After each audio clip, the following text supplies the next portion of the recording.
I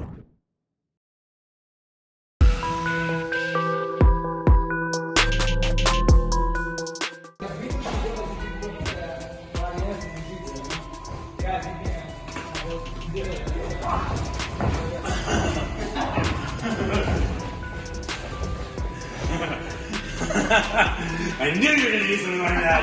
I knew you were going to do that. I knew there was some game. Trust the quarantine. Get that now? Doing a little mountain biking today What's this? No, it's very nice. with the fellas.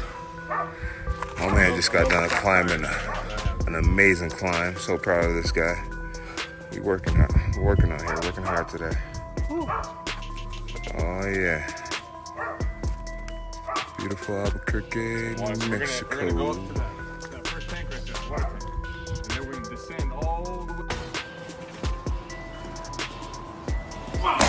Go ahead, troop up.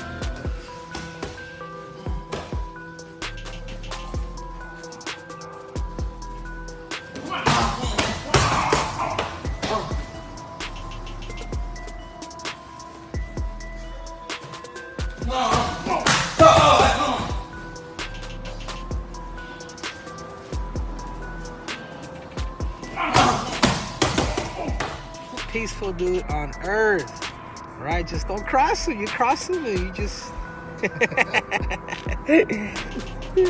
beautiful day.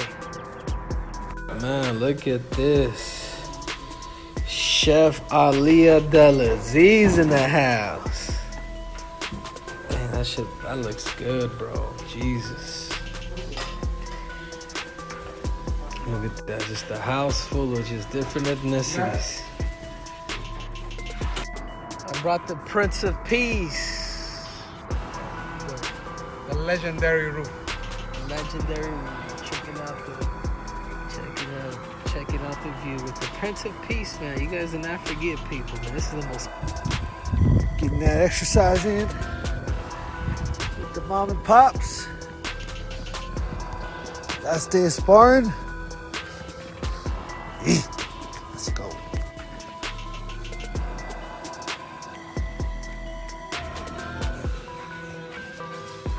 Go. Sit down. Good boy.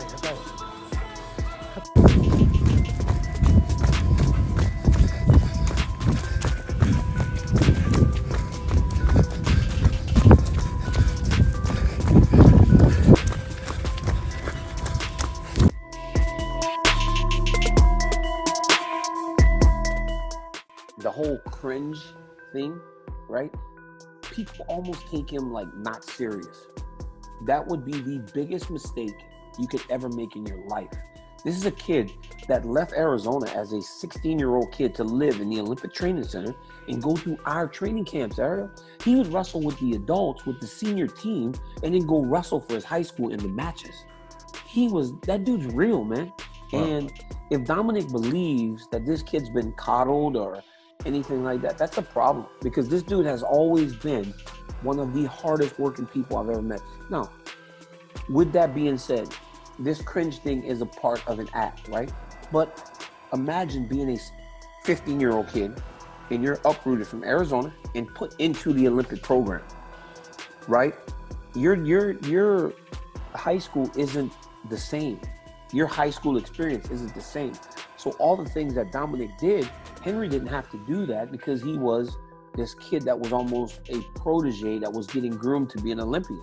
So of course that's going to come with some differences, right? So yeah, maybe the cringe thing is a little bit of an act, but that's part of who Henry is. He is a little bit different because his experiences are much different than everybody else.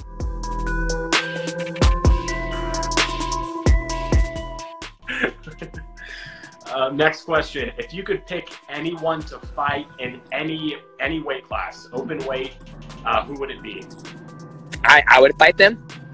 Yeah. You know, I think I would fight past or present, or it has to be in the present now. Go for it. Whatever you want. You know, I think I would fight. Oh man, I think this is all respect to my man Khabib Nurmagomedov. I think I would like to fight him just because he's so good about what he does, and he doesn't care about what you bring to the table, and I like that aspect about him. Or even GSP, you know, even John Jones. Those guys are considered amongst the greats in the world. But I think Khabib Nurmagomedov, he's one of the fighters now that gets me, like, when he's about to fight, like, I get up, I'm like, oh yeah, the Eagles coming to maul somebody.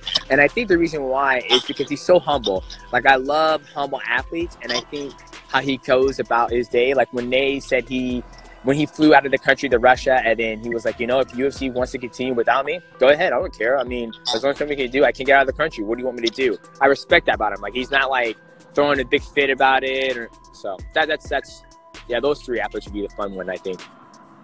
I've seen a few comments so far that people just want you to fight John Jones. Why are they picking on you? They're not picking on me. They said fight. Well, they know I can't fight John Jones. John Jones is one of the GOATs, and he's huge.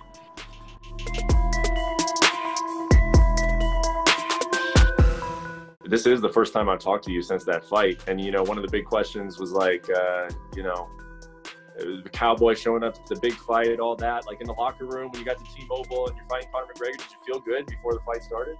No, I didn't. Donald showed up. Cowboy wasn't there. Wrong guy showed up. Couldn't get going. Couldn't get excited. Couldn't get fired up.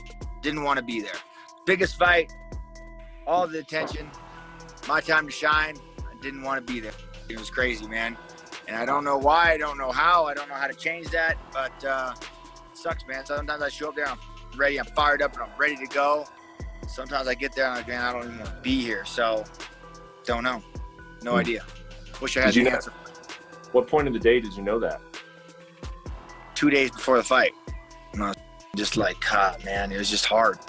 But when I showed up there that morning, it was just like, man, like, I don't know, I just wasn't feeling it.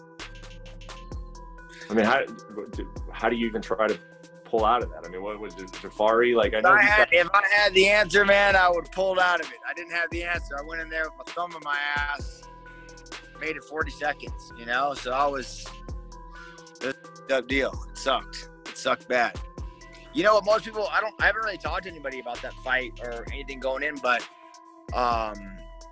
when he came at me and ran with that big shot and I shot in, man, his hip, I hit his hip bone. Like, that's what started the whole, you know, and then I grabbed a hold of him just to, like, get my bearings back, and he, like, did the jumping shoulder slam, which just compounded the fog in my brain.